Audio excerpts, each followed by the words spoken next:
a limb in order to save the body. He's willing to even sacrifice the titles of his children in order to clean the Windsor house, because enough is enough. And Harry and Meghan know it, and they're absolutely panicking because there's nothing they can do. Prince William just took the wheel of the monarchy, and the California prince, who mistook podcast mics for scepters, is about to learn what real power looks like. While Harry refreshes headlines and Meghan perfects the rebrand, William is turning silence into a scalpel and cutting away the chaos.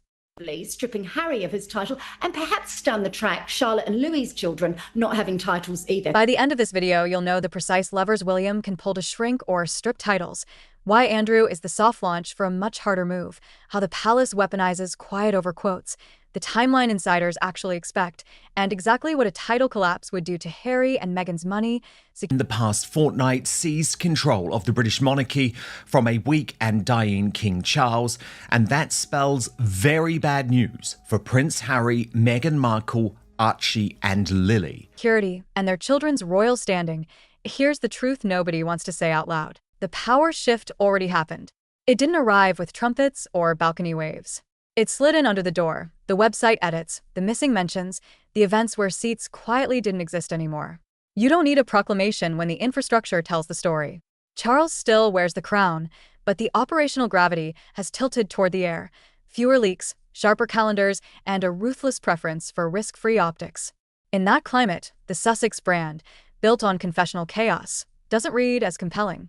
It reads as cost. William's advantage is simple. He doesn't need to win arguments. He needs to reduce variables. Step 1 is narrative control through omission. When the palace wants to dim your wattage, it doesn't scream. It subtracts. A line vanishes from a page. A photo moves lower on a grid. An official bio quietly becomes historical rather than active. The public forgets because there's nothing left to remember.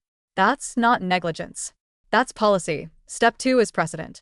You never swing the crown's hammer without a test case. Andrew is the test case. He is reputationally isolated, institutionally indefensible, and therefore perfect for a clean legal rehearsal. Reduce styling, remove remaining honors, clarify that Prince is a birth style without public function, dry, procedural, and devastating. Once you demonstrate the crown can protect itself from its own, everything else becomes an implementation detail. Step 3 is law and mechanism. There are two paths: the sovereign's prerogative to adjust styles and patronages inside the royal household, and the parliamentary toolkit to formalize removal of peerage dignities when public interest and fitness collide. You don't even need a spectacular new statute. You need a modernized instrument that aligns constitutional convention with contemporary expectations. Translate that from legalese and you get this. If the palace shows the public it can clean its porch, Parliament will hand it a sturdier broom. Now let's talk strategy, because Williams is chilling in its elegance.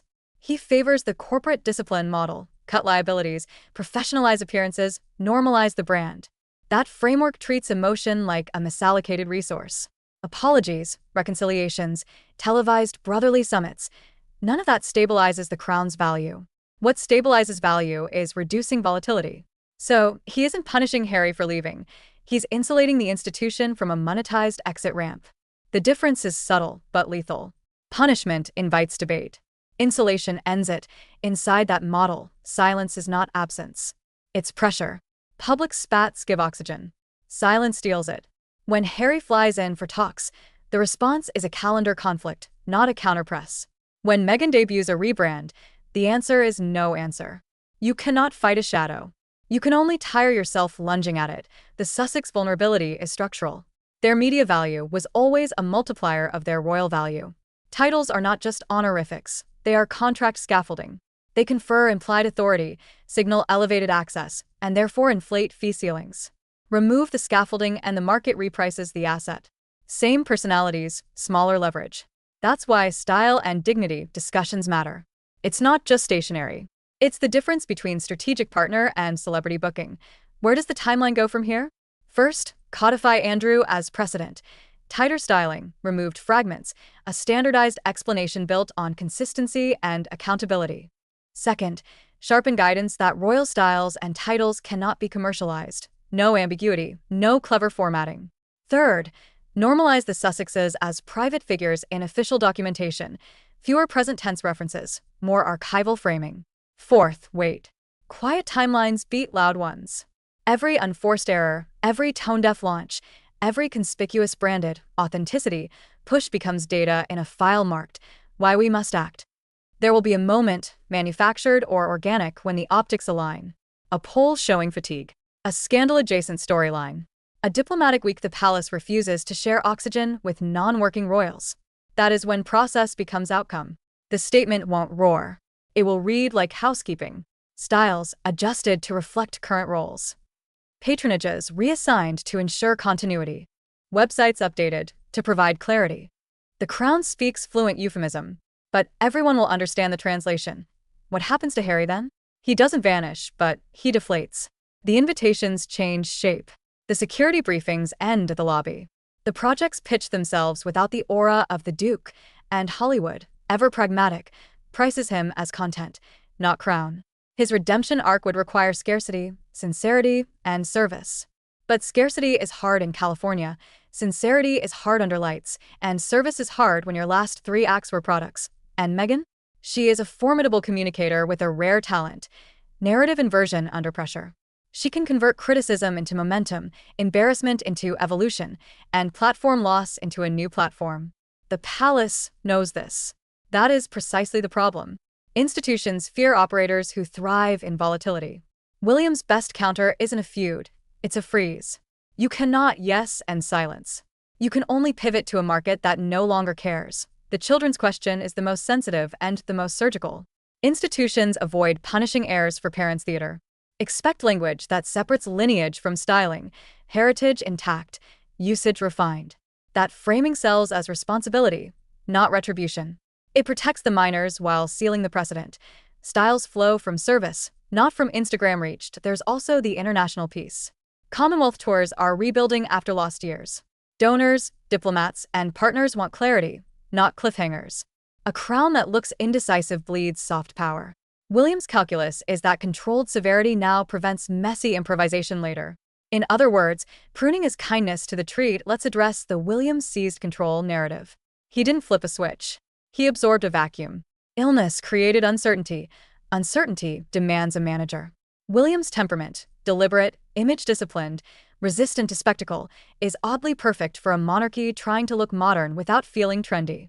He learned a brutal lesson watching past palace fiascos. Sometimes the loudest defense is the quiet removal of the problem. What about reconciliation? Real reconciliation requires aligned incentives. The palace prizes predictability. The Sussex brand prizes revelation.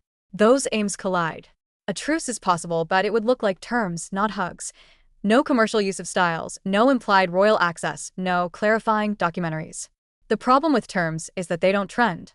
And without trend, the Sussex flywheel slows. That's why silence wins again. It turns the deal you don't want into the only deal on the table.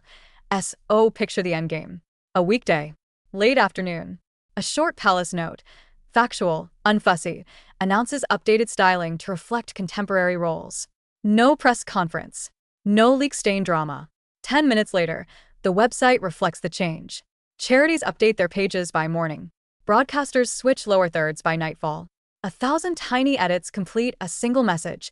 The crown will not be a character in anyone else's reality show. If you're waiting for a balcony showdown, you'll miss the story. The modern House of Windsor doesn't swing swords. It edits footnotes. It removes microphones.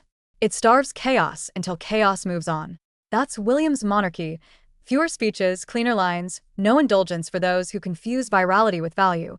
Harry once framed exit as freedom. Perhaps it was. But freedom without discipline curdles into drift. In a world where institutions endure by controlling their narrative, drift is disqualifying. The crown has decided it will not drift. It will dock. It will prune. It will proceed.